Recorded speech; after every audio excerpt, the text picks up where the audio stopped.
polhodine. No a my sa teraz presúvame na východné Slovensko a predávame štafetu, tú slovnú štafetu nášmu kolegovi.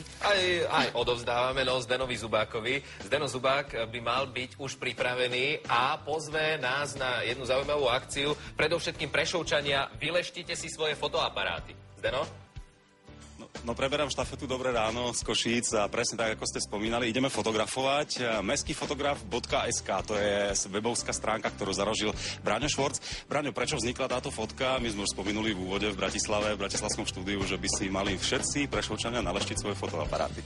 Čiže tento portál Mestskifotograf.sk vznikol, lebo v Prešove ani nikde na Slovensku nič také neexistuje.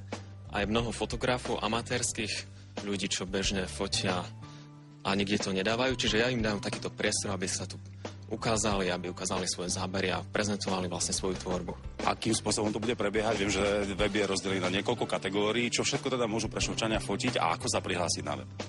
Prispievať môžu vlastne všetci. Cez stránku je tam jednoduchá aplikácia, cez ktorú nám pošlú fotku a ja to potom uverejním. Máme teraz tam cez 40 galérií, okolo 900 fotografií a do tohto projektu sa vlastne zapojilo už cez 24 ľudí. Momentálne máme tam asi takú najzaujímavejšiu kategóriu Prešovčania vo svete a posielajú nám fotky vlastne ľudia z Prešova alebo z blízkeho okolia z Prešova, ktorí boli niekde ďaleko odcestovaní a takto sa pochvália.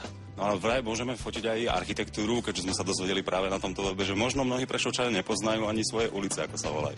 Samozrejme, fotoreportáže z ulic o rôznych historických budovách, lebo Prešove na toto veľmi bohatý. Mnohé ulice ľudia ani nevedia z jedného konca mesta, kde bývajú na druhom, aké sa nachádzajú, a ja im chcem tieto ulice cez fotoreportáže približiť. No a môžu sa prihlásiť iba profesionáli alebo aj amatérski fotografovia? Nie, samozrejme, ja nechcem robiť konkurenciu profesionálnym fotografom, ktorí sú v Prešove.